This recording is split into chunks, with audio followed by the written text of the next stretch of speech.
kerja tergantung mood. Udah dibilang kan kalau mood-moodan tuh nggak enak loh kita ngadapin orang yang mood-moodan kan. It's a really bad habit. Aku ingat kata Rio Purba, jadilah pekerjaan desainer ini seperti profesi biasanya. Contoh, ibarat dokter. Pasien datang berobat ke dokter. Atau dioperasi, pasiennya mau dioperasi, tapi dokternya mood-moodan. Gimana tuh ceritanya kalau dokter mood-moodan keburu pasiennya meninggal? Halo guys, welcome back to my channel Rapi Puapi. Apapun yang terjadi, tetap mengedukasi. Di video kali ini aku bakal share pengalaman aku di bidang desain grafis. Ya, sekitar udah 4-5 tahunan aku ngabdi di skill ini. Ya, banyak sekali kesalahan yang udah aku alamin selama aku belajar skill ini. So, bagi kalian yang mau belajar desain grafis atau udah mulai nih, tonton video ini sampai habis karena aku bakalan share kesalahan-kesalahan apa aja yang udah dilakukan oleh desain grafis. Dan ini patut kamu hindari selama kamu belajar skill ini. Di video sebelumnya juga aku ada bikin video tentang cara menggunakan pen tool di CorelDRAW karena aplikasi dominan yang aku pelajari yaitu CorelDRAW X7. Oke, sebelum aku lanjut ke tipsnya, aku pengen kalian subscribe channel ini. Cepat-cepat tekan tombol subscribe agar channel dapat berkembang dan upload video setiap minggunya. Kesalahan yang pertama adalah merasa diri sendiri belum kreatif. Aku kan nggak kreatif kayak kamu. Aku nggak bisa apa-apa, nggak kayak kamu. Bisanya apa-apa aja bisa. Kamu sih cepet belajarnya lah, aku ke laptop aja ngumpulin niat 1 jam. Inilah sebuah keinsecurean diri yang timbul pada saat menjadi desainer pemula. Selalu melihat ibarat rumput tetangga lebih hijau dibandingkan rumput kita. Aku dulu memang suka insecure terhadap karyaku sendiri, sehingga melihat karya-karya orang yang wow itu, wah minder aku nih. Ngomongin soal kreatif, manusia juga bisa dikatakan terlahir kreatif. Namun kreativitas seseorang bisa kita asah kok. Menurut Raditya Dika, berpikir kreatif adalah sebuah skill. Yang namanya skill berarti bisa diasah untuk menjadi soft skill kita nantinya. Masing-masing orang tentu kreatif. Dan ketika kamu melihat orang yang lebih berkompeten, lebih profesional, lebih pro, lebih kreatif, itu bukan berarti diri lu nggak kreatif, boy. Nggak kayak gitu. Itu hanya perbandingan. Coba aja tanya mereka, udah berapa lama sih bang abang belajar desain grafis? Absolutely pasti udah lama banget. Mungkin sekitar 3 tahun atau 4 tahun atau 1 tahun. Ini artinya kapan lagi lo mau mulai belajar desain grafis? Besok? Ya, sekarang dong, sekarang. Nggak perlu ngebus seharian, sehari cukup 19-30 menit untuk belajar skill desain. Ya, pasti kamu bakal kreatif kayak orang-orang yang udah menjadi patokan kamu dalam bidang desain grafis. Yang kedua, belajar desain grafis niat awalnya mencari uang. Kenapa aku bisa bilang kayak gini ya? Boleh aja kalau emang mau belajar desain grafis untuk menjadi pekerjaan, untuk mencari uang, mencari cuan. Yang menjadi titik poin di sini, ketika memulai belajar skill desain grafis, kalian perlu sabar, ikhlas, dan tiada kecewa selama kalian mendesain. Desain baru bagus sedikit, jual.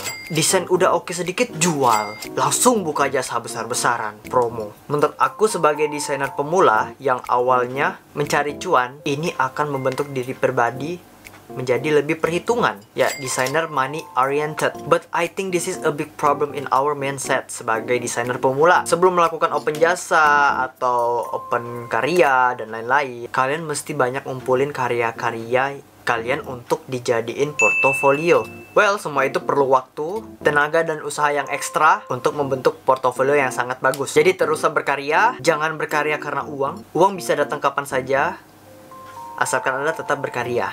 Karena rezeki akan datang sendirinya ketika portofolio kalian udah benar-benar oke, keren. Yang ketiga, malu memamerkan karya di publik. Zaman sekarang udah banyak loh desainer-desainer yang udah berani untuk mengeksplor atau mempublis karya mereka di sosmed. Ini yang menyebabkan desainer-desainer pemula agak minder ya, dan agak malu untuk memamerkan karya mereka. Takut dikomen lah, dikritik lah, ejek, dihina, diinjak, di semuanya. Hey! Itu bagus. Kalian banyak dapat kritikan agar karya kalian lebih terbangun, lebih banyak koreksian, revisian, dan desain kalian makin tambah bagus. Jangan malu untuk memamerkan karya kalian dalam bentuk apapun. It's a good portfolio for you. Make sense, itu akan bisa jadi konten desain pertama kamu kan ketika kamu udah jadi desainer profesional dan kalian melihat apa sih yang aku desain dulu pertama kali. Ini contoh desain pertamaku waktu aku menjadi panitia Dies Natalis di Himat FKI Puntan. Ting! Dan ini desain terakhirku. Ya, ini pokoknya desain yang terbaik lah. Ting! Nah, kalau perlu kalian juga boleh sharing nih kepada mentor. Kalau ada mentor atau senior kalian yang udah expert di bidang desain, boleh aja. Dan jangan malu untuk bertanya kepada mereka. Yang keempat adalah kerja tergantung mood.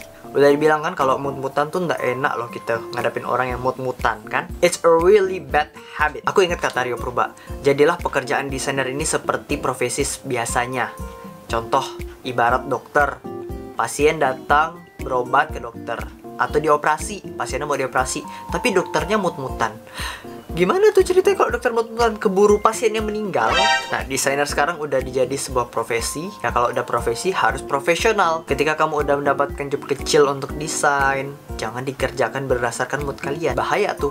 Ini akan memperburuk kinerja portofolio kalian nantinya atau diomongin orang-orang. Gitu yang keempat ya. Yang kelima adalah style yang kau pelajari terlalu monoton. Be more flexible and explore the world. Di dunia ini banyak desain, jenis-jenis desain yang keren abis. Aku yakin beberapa di antara kalian termasuk aku hanya menyukai satu type desain atau satu style desain. Ya mau itu flat design, 3D design, dan lain-lain. Menurut aku lebih banyaklah belajar explore desain-desain yang ada di internet, karena sebagai bekal kalian untuk menyesuaikan kinerja kalian terhadap perusahaan yang kalian embani nanti. Style desain 2021 ini sangat banyak dan beberapa yang lagi trendy juga boleh kalian pelajari. That's it, kesalahan-kesalahan yang dilakukan oleh desainer pemula dalam mengemban skill desain.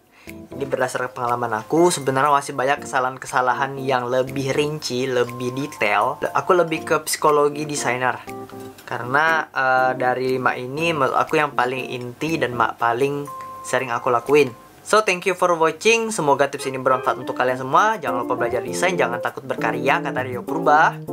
Aku pengen kalian like video ini, komen jika ada pertanyaan, dan subscribe channel ini agar channel ini dapat berkembang dan upload tiap minggunya. Until next time, thank you guys. Assalamualaikum. Bye bye. Tenggo. Ya, apapun yang terjadi tetap mengedukasi.